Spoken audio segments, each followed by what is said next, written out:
Hello, and thank you so much for joining me for my first wrestling recast. This is a series I'm really excited about, and I want to keep the momentum going. I have the perfect people with me for this one. When I decided I wanted to do this, I was like, Katie is the perfect person to call up. I didn't even know she did something similar on her own channel until a couple of minutes ago. I promise I wasn't trying to be a copycat, but she's got the homemade shiz shirt on. We love it. We are recasting Wicked today with what wrestlers you think would make good substitutes. Katie, how are you doing? I am fantastic, Kate. It's been a while, so this is fun. I'm very excited. It has. And then I was talking about this idea. I was plugging this idea on our Collision Post show last night, and somebody else decided that they wanted to jump on. They said, that sounds like a lot of fun. And I said, well, heck yeah, we're recording tomorrow. Join us. And the lovely lady below me, who I will let her introduce herself however she wants on this fine Sunday. You might know her as Cresta, but you might know her as something else. I don't know. Today I'm Barbara from Shipping, and we'll be recasting all of these wrestlers. And yes, you may know me as CrestaStarr, but sometimes I get into drag and smoke a pack of cigarettes right before the show. So I'm very excited to be here to talk about Wicked, and I put a lot of thought into this. Barbara from Shipping is here to ship these characters. I love that. I love that for all of us. Guys, please leave a thumbs up on this video. Make it as popular as you possibly can. Please subscribe as well. My channel has almost doubled in the past 2 months. I appreciate the support so much. We're working towards those watch hours, closing in on monetization. But for now, since you can't chat along with us, please let me know in the comments who you guys would be recasting in Wicked as well. This is going to be a fun series. I'm going to try to bring other wrestlers on to do this too. I think it's going to be a fun one, but today, we're rocking with Wicked, and we're going to start at the top. We're going to start with Elphaba. I'm going to go to Katie first. Elphaba, of course, the Wicked Witch. Kind of more layered in the casting of Wicked. We love this. Played by Cynthia in the box office smash version of this. Absolutely fantastic job by her. But if we were recasting this with wrestlers, Katie, who would you choose? So I really thought about this was the one I was really thinking about. I'm going with Tatum Paxley. Ooh, from NXT. That. She's a little different. She thought she had really close friends, specifically Wendy Chu. Yeah. But then, she turns her back on her, and now Tatum was alone. Now Tatum obviously has new friends. But yeah, I feel like Tatum was just a perfect outcast to be this. Perfect I love that. I love that choice, and I love the justification there. I am going to go with Willow Nightingale because we see all of her posts about how much she loves animals.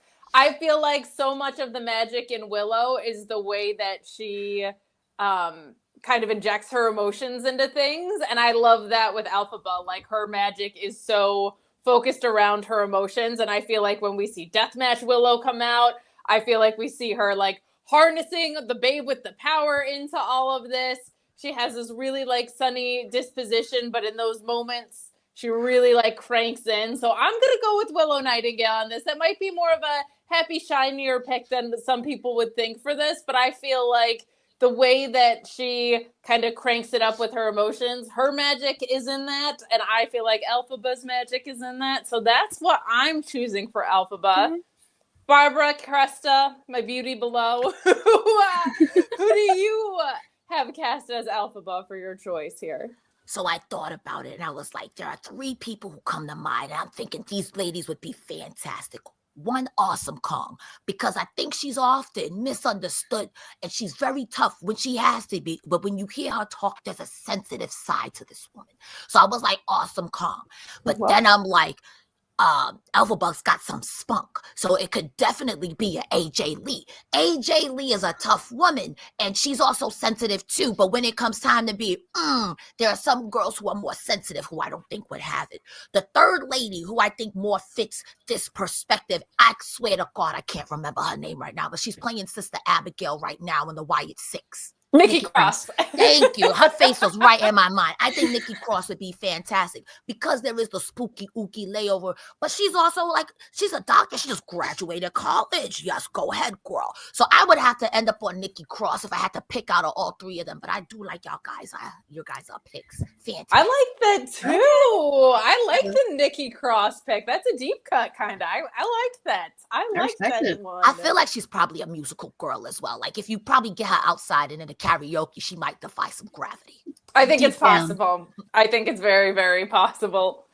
Well, let's move along to our counterpart here with Miss Glinda. I'm going to kick us off with this one with Tiffany Stratton. I feel like she's got the passive-aggressive thing down. She's got the blonde hair going. I feel like she manipulates relationships to work to her advantage a lot. But I think she does, kind of like Glinda does, need the approval of people deep down inside. So I'm going to go Tiffany Stratton as my Galinda. I could see Glinda with a nice little Toodles situation going on. I feel like there's a good crossover there, but we're going to go to Barbara for this one. Who do you have cast as your Galinda?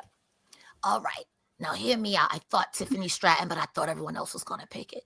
So I decided to go with a tried and true flip-flopper, Madison Rayne. She'd be the perfect Glinda. She'd be the perfect Glinda, especially if you've seen Wicked the play. She is a Kristen Chenoweth, head down boots. I think Madison Rayne has the spunk, and sometimes Madison Rayne could be a good guy, but is she a good? She's a good. I think Madison Rayne would be the perfect Glinda because she's good, but when she's bad, she's better. I love this. We got some offbeat picks from Miss Barbara over here. I dabble in the wrestling, a little bit of the combat action theater. I love it. Well, Katie, who do you think for Glinda? Oh man, I mean, how do I beat these here? I'm going. She is a turncoat. She is proven that she will do anything to get to the top. Very much like a Glinda situation. Mariah May. Ooh, okay. Also very blonde. good choice. Gotta have she says that I'm not that girl, right? She says I wasn't born for the ribbons and curls and like references the blonde hair. So I wanted to stay blonde for that, but no shade at anybody throwing out different hair color names. But that Madison can dye her hair. She could wear a wig. She's done it before. She's good. She can. She could. I love Mariah May as a Glinda choice. Very well played. Very, very, very well played. Well, British Mariah, I love it. Yeah. That's a fun one. Guys, please leave a thumbs up if you haven't already and let us know who your Elphaba and Glinda would be as well. But we're going to move on to the fellas. We're going to go with Fiyero here. Let's start with Miss Barbara. Who do you have for Fiyero? If I'm picking somebody who's cocky, but is easily manipulated. Now, this might be an unpopular opinion, but I think he's a handsome young man. He's much too young for me. But Austin Theory, I think Austin Theory would be a really good leading man in this situation. He's got the physique. He looks great. And plus, he plays real smarmy, real good. And if memory serves me correctly, in the way, he was very malleable. He could do dumb stuff, or he could be like, hey, I don't think we should do that. And I think he fits that perfectly. So, Mr. Theory, you got Barbara's vote. I love that pick. I'm going to go with MJF. I feel like we know he can... I'm sorry. It's all the cigarettes. The nicotine hopped up in my throat. My apologies. That's amazing. I'm going with MJF. We know he can sing and dance. We've seen it before, right? So we've got that going.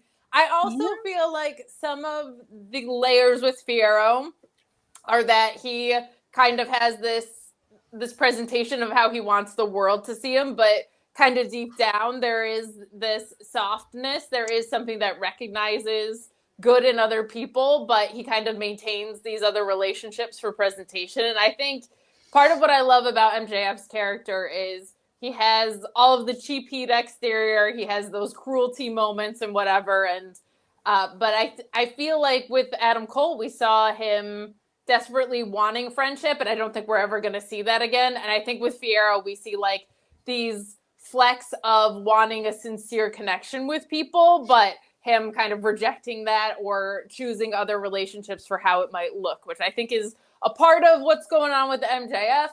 But I'm sold on MJF singing and dancing, and I feel like with Dancing Through Life being the big number, I feel like MJF's gonna bring us home with it. So that's my Fiyero pick. Katie, who do you choose? I'm going with Seth freaking Rollins. Oh, that's a better pick. It's like a hybrid of our two. Exactly. Yeah. He's got the flashiness. He's got the dancing kind of down a little bit. He's a little bit there. He is very layered. He wants the attention and the starlight, but he knows, like, deep down, we've seen his transgressions in the past. He's done some bad things. He feel like he's been past that now, depending on who you ask. He has. But I feel like Seth is just such a good, like, star to have, and Fiyero is our ladies, of course, but Fiyero is also the star. Yeah. Like, you said it. Dancing Through Life is one of the best songs that came out of that movie, so. For sure. It's impossible to get out of your head. I love that pick of Seth freaking. Good choice. That's a good one. Good choice. So for Bach, this was one that I went back and forth with a little bit, but I ultimately decided on Sami Zayn. That's my pick. We can have the same pick. That's okay. You guys can tag team the pick.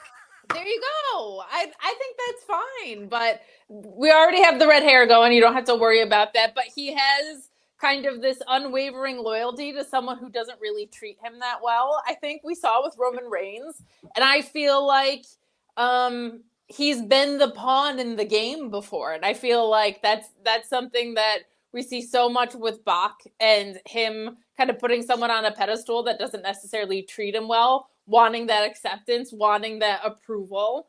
Plus, you got the redhead crossover right there. I'm going to go to Katie since I already stole Barbara's pick. We'll let her marinate. You don't have to give us a backup pick, but if you want to, we'll give you some time to think on it. But I'll throw to Katie for now. Okay. I'm going with someone who, again, is very easily manipulated. A little bit of a simp, I dare say so. Sure. Doing anything for love and is blinded by that. Dominik Mysterio. I feel like biggest simp in wrestling right now. You know what? I'm not mad about that. I'm not mad about that at all. It's like we've seen people wanting that face turn. Maybe it comes through the character of Bach. I'm not mad. I'm not mad about that at all. And you're not wrong. He is a simp for any big beautiful simp lady that's walking by. Literally, he wanted Tiffany Stratton at one point because she was going to get gold. Yeah. There you go. Well played. Well played. Miss Barbara, do you have any backup picks here? I did have a backup pick. Okay. His name is Nicholas Wayne, because Nick Wayne is getting abused by all hell to Christian Cage, right? And when Christian tells him to jump, he goes and does it. And then here comes Kip Sabian. And Kip Sabian is now Christian Cage's new man thing, little friend thing. I do agree with you 1000% on the Sami Zayn. You're loyal to a fault. And then when stuff comes to stuff, you're all like, shucks, but people told you that. But I think that same could be applied to Nick Wayne, except Nick Wayne is a lot younger, so he's a lot more manipulatable. Is that a word? I don't know. But like, I think he'd be a good replace. Like, Sami Zayn is Nick Wayne's future if you keep on keeping on. I like it. Yeah. I like it. I'll take it. Well, we're going to stay right on you because Madame Morrible was one of the tougher ones. And I know me and Katie were having trouble with it. I have a pick in mind. I'm not fully confident in it. It's someone that's already been said, but you came in having done your homework. You were prepared. Who do you have for your Madame Morrible? That one was super easy. Who is somebody who pretends to be someone's friend, who kind of got a little bit of power, who has a lot of status? Say it with me, Charlotte Flair. So Charlotte Flair, she would be your Madame Morrible because she's been friends before with girls. How much friends has she been? I don't know. Ask Lacey Evans. Ask Liv Morgan. Ask the other girl who should be coming back with the cheerleader, Alexa Bliss. There we go. She's been friends with a million of these girls, but she's nobody's friend. But whether you like her or dislike her, much like Madame Morrible, she could read a little bit of the book. Charlotte Flair could really wrestle. So whether you like Charlotte or you don't like Charlotte, She's Madam Marble. She's the head of the class because she's not going to shiz. She's running it. And she would have an in with the wizard. Come on. Charlotte Flair. All right, that's my 2 cents. Hopefully y'all didn't pick that. No, I love that. And I I'm even just thinking of like her costuming in the movie and how Charlotte always has the robes and just the presence of Madame She would Marble. go to the store like Madame Marble in a full gown, like she's about to go teach at Hogwarts. I'm not mad about it. I love it. Well, Katie, we're going to throw it over to you for Madame Morrible. What are your thoughts on this one? Charlotte is a fantastic pick. I'm going to go with someone similar in the aspect of they've played nice, but they show their true colors and character quite a bit. Have been friends with some people and turned their back. Right now is, making herself a staple in women's wrestling, and costuming I'm thinking about would also be very pretty. Mercedes Moné. Kind of in the same boat here with Charlotte. That's because takes over for horsewomen. Exactly. That was on my list too. I will say Mercedes was. I had a 1A and a 1B, so I'll give you mine. But yeah, I like this pick, Mercedes. Yeah, it's the first one I thought of, and I was like, you know what? I'll take it. I love it. This is actually where I had put Mariah May, because I will say, if you watch the movie, that moment at the end where you find out that she's kind of the heel on that side of things, it was giving heel to the forehead of Toni Storm a little bit. The way that she's calculated, the way that she was playing a certain role to get what she wanted. And ultimately, I believe what she was doing was for the greater good a little bit. This was kind of where I had put her. And also similarly, the way that she carries herself, I felt like kind of also in that role. I also thought, man, it feels so weird to leave Toni Storm out of this, because if there's anybody that's so theatrical, but I was also kicking around in NXT World a little bit. And I thought, Wendy Chu has played so many things. I feel like she would be such a good Madame Morrible, considering she can be a 5,000-year-old dragon lady, or a sleepy person, she's played everybody. or a sleep. She's the whole movie, actually. She's doing everything. She really could. So those were kind of my picks, but I was thinking Miss Mercedes, but I'll go with Mariah May on this one for I think that's a nice mix from the three of us. But Katie, we'll stick with you on this too. Who is your Wizard of Oz? So, with the Wizard, shout out to Jeff Goldblum, because beautiful man, did the things. He's great. But the Wizard himself he's a little bit of a coward. He likes to hide behind these bigger and better things. He puts on this whole facade. So I was thinking of someone who is older, sure, likes to hide, will try and get their hands dirty and then regret the things they did. And he's also a snake, Don Callis. Oh, Katie! I gotta tell you, Katie, that was one of my picks too, and you got me down. I gotcha. Love that pick. Well done. Thank you. Done, Don Callis. A good choice. Miss Barbara, I know you just said that was on your short list, but who else is your Wizard of Oz picks here? I gotta tell you, I was confused. When she said Don Callis, I was like, dang, because my controversial pick is very obvious to me. It's Vincent Kennedy McMahon. You're the wizard and everything isn't all as what it seems. But I think he's a little too, as the kids would say, nuclear heat right now. So I'd have to go with my other picks. She picked Don Callis. If it's not Vince McMahon, who else is a slimy manager coward who sometimes things ain't all what they seem but have a serpent tongue? All due respect, one Paul Heyman. Paul Heyman would be an amazing wizard, because he'll sell you a dream, and then when stuff comes to stuff, I never told you I could read the book. I just said I had the book, so why you mad at me because I got the book? So Don Callis is really number one, but if I had to, Paul Heyman, because he's got the charisma to trick a whole city and no one would be none the wiser. I still think Paul Heyman would ditch Roman Reigns for Brock Lesnar if he ever decided to appear. But that's another. CM Punk is right there, and now we got star-crossed lovers. So I stand to say that if not Don Callis, Paul Heyman, all due respect to the Yappa. Love it. I love that. It's so funny that we're all pulling from Manager World, because I actually was on my short list also was Stokely Hathaway. I thought Stokely would kill a musical number. Let's be so for real. No, But I so feel funny. like you want to talk sneaky and conniving. Like that guy's always pulling strings in kind of a similar way. If I was gonna pick a wrestler, I can't even really explain why, but I felt like Jay White. With the way that he kind of moves about things, the way that he's often cagey, but not necessarily fully cheating, the kind of smoke and mirrors of it all. JBL. Oh, Same way. JBL. Okay. See? Okay. Yeah. Not mad about these. Not mad about these. This was one that took me a little bit more thinking. And I'll tell you what, I'll kick off Dr. Dillamond because I had also considered Nigel McGuinness for my Wizard of Oz. That's funny. But then I was like, Dr. Dillamond, who's my goat? You know what I mean? Who's my goat and who's on the side of the animals? We know that he loves clams. I'm going with Nigel McGuinness, voicing my Dr. Dillamond. For those reasons, he's my goat. Last night I was like, should this be Kenny Omega? Because he put on such a show at Wrestle Dynasty. But personal goat, Nigel McGuinness, and we know he's on the side of the clams. We know he's on the side of the animals. Plus, I think his voice is very distinct and fun. Like, if you're actually voicing this character, I feel like Nigel would kind of knock this out of the park. So I considered him for my Wizard of Oz, but throwing him into the Dr. Dillamond role on this, let's go to Miss Babs below us. Who did you have for Dr. Dillamond? Well, this is so funny that you would pick Nigel McGuinness because I got Daniel Bryanson because he's a vegan, he cares about the animals, and he looks like a goat. No, he's fantastic.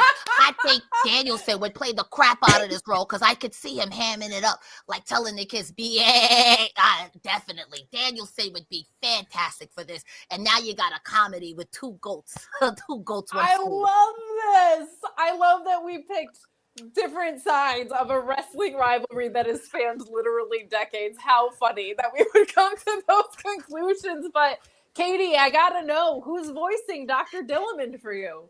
Oh man. So originally I did have Bryan because Goat. quite literally a goat. I mean, Yeah. there's no comparison there. That's true. But since the lovely Barbara down here chose Bryan, I'm gonna go Bo Dallas. Oh, The voice is very distinct. Now, if Bray was still here, rest in peace, I would have definitely picked Bray Wyatt. But, based off of, like, everything we've seen from Bo, specifically the past, like, year, just that voice alone, if they were to kind of interpret his looks, like the long beard and everything about it, just gives me, like, spooky vibes. And, like, he's been through some shit. So, like, obviously he's the way he is now, very much like Dr. Dillamond, so... Will he turn into a goat? I don't know. I love that. I love that pick. Very well played. Thank you. Very well played.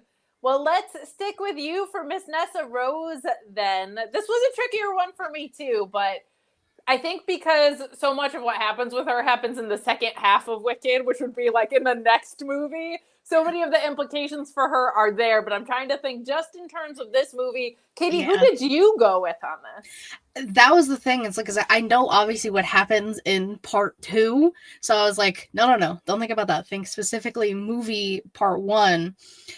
Someone who's, wants to stand, quote unquote, stand out on their own, but is constantly put with other people like Nessa with Elphaba. Someone who, maybe feels a little betrayed and underutilized and underappreciated. I'm going with Naomi. Ooh, okay. Naomi has been a constant star for years, never shown really like what she's capable of. I mean, the match with Nia Jax the other night, absolutely incredible. But when Jade and Bianca came around, they became the big 3, and Naomi was always kind of the 3. Like, she was not the top 2 in that group, which I think is crazy because they're all incredible. But I also, putting some theories in here, I think she's the one that attacked Jade. So... kind of sets up the future pretty nicely. Exactly.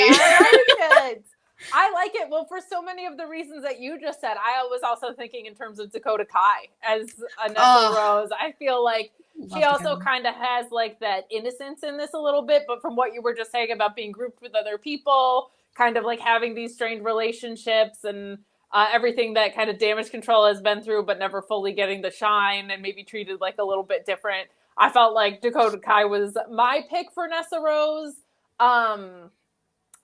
This was a tough one. Because I feel like I know the implications of what comes next so much. But Miss Babs, Miss Cresta Barbara, how you doing over there? Who do you have as Miss Nessa Rose?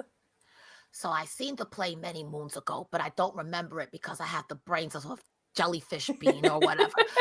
So I'm just thinking, who is someone, like you said, in a group, kind of a little annoying, who's like, I want my shine, or maybe someone who just gets screwed over. So hear me out. Xavier Woods. Hear me out. Ooh. Hey, so we're gonna gender bend just a touch, but you in a group, you ain't never win nothing. Everybody else won something in your group, and you're jealous and you're bitter. Now, you're not a bad person. That's never been your gig, but you could only take so much. Everybody, you got Kofi Kingston doing stuff, Big E doing stuff, and now he's not even here. So if anyone's going to be like, me, I want a chance, it would be Mr. Xavier Woods. I couldn't think of a lady because the only other girl I could think of is Billy Starks, but Billy Starks is justified because Athena's being an asshole. That is fair. That is fair. Well, I will tell you that in my heart of hearts, the people that I was trying to work into this so hard were Orange Cassidy, Toni Storm, and Kevin Owens. I didn't find a place for them, but in my heart, I was like, I gotta find a place for them. It feels too right. But any honorable mentions? I'll leave it to you guys. Okay, like we said earlier, JBL as the Wizard. I really thought about it, but even JBL used to wrestle. The Wizard can't read. The Wizard is just a used car salesman. Was part of why I took Nigel out of it, as I was like, he still has his magic. Nigel's doing magic all the time. I can't put him as the Wizard of Oz. He literally is magical. He's got the magic, but yeah, I struggled with some of these. Madame Morrible was the one that I kept kind of like plugging in and taking out, and who should go where, but. Any ones that you had trouble with, Katie, or any honorable mentions that you want to throw in that were on the short list but we didn't talk about here? I mean, like you said, Madame Morrible was very hard. Like, I didn't even have a name for her until you said Charlotte, and I was like, oh, counterpart Mercedes, perfect. That's my in. And Dr. Dillman, I was like, shit, Bryan was already taken, so I was just weaving. I was just trying to bob and weave here. No, I think when I had my like set list, I was like, this is it. Few people could have gotten switched out, but I'm very happy with the people I thought of. I like it a lot. I think we had a good like diversity in who we chose, and I think we also had like a fun difference in kind of why we casted who we casted, which I think is so much fun. So thank you both so much for joining me for this. I was so excited to do this one. Before we get out of here, a reminder to please leave a thumbs up if you haven't already. A reminder to subscribe if you liked this content. We got more fun content on the way. We have some analysis, but I mean, we've got Babs here. We've got Katie here. We're going to be having some fun on this channel, doing more fun, lighthearted stuff like this in addition to kind of the analysis side of what's been going on this channel. But before we get out of here, Barbara, when you're not being Babs and you maybe are taking on a different persona, where can people find you? It's the mental illness, honestly. The schizophrenia goes crazy. Guys, it's me, your girl, CrestaStarr. You can find me over on twitch.tv/CrestaStarr or over on Fightful every Thursday and every Saturday. I go over TNA and the Collision post show. I have a link tree in my bio over on Blue Sky. It's CrestaStarr. You can find me anywhere you can type CrestaStarr, except for Twitter where it's CrestaTHEEStarr. But who uses Twitter anymore? And Barbara, I don't know. Barbara might be pregnant. Thank you, Kate, for having me. And oh my goodness. Well, before we got on here, a little behind the scenes peek, Cresta did say 2025 is the year of committing to the bit. And that's music to my ears because there's nothing I love more than a good bit. But Katie, you were the first person I thought of when I was like, let's do this Wicked recast. Didn't realize you had done one on your own channel. So tell people where they can find that and everything that you're up to. Yeah, I do quite a bit of stuff. ShEliteShowcase is my wrestling podcast. Behind her, she's got the light. I know, I have a sign now. I didn't turn it on because I was like, it's very blue. But yes, that was a Christmas gift from one of my best friends. So I love it. Awesome. twitch.tv/ShEliteShowcase and youtube.com/ShEliteShowcase. We typically go live Thursdays around like 6 to like 6:30-ish EST. Depends on my lovely co-host. We do that. Like we said, Wizard of Oz characters a few weeks ago. I always come up with very unique questions of the week. So Wizard of Oz characters was a few weeks ago, ironically enough. And I'm also writing some stuff for Pro Wrestling Wire now, so you can check that stuff out too. I know, thank you. Hell yeah, we love that for you. Guys, as we're closing out, I was like, Deonna Purrazzo as Madame Morrible. Oh my god, that's perfect. I feel like Deonna as Madame Morrible would have been. Now as we're like just about to get out of here. I disagree because Deonna Purrazzo would actually be the wizard if you think about her wrestling gear. Every time she puts the Venus de Milo on somebody, Perry Saturn sheds a tear. Deonna is the wizard forever and always. You know what? I'm not mad about that. Deonna's actually Elphaba if you think about it. The disrespect she's receiving in AEW. Tell me about it. Bro. Tell me about it. And Taya can't be Nessa Rose, but that's all right. But we're going to get out of here. You can subscribe right here at Miss Kayfabe. You can catch me all over Fightful Select on Mondays doing your Sour Graps Raw review. On the main channel Tuesday, Thursday, and Friday doing your NXT, ROH, and SmackDown review. And Wednesdays at the Mark Order talking all things All Elite. I think I'm going to bring back my post-AEW Dynamite Slumber Party post-show because we were doing like after parties, like after all the post-shows had come up. I was just getting on here and blabbing, and we were having a lot of fun doing that. So stay tuned for that. That'll be tomorrow as of when this video gets released. So thank you so much for all the support. Leave a thumbs up on your way out, and we will see you for the next wrestling recast. We're going back to the 90s on that one, y'all. We'll see you then. Bye. Bye.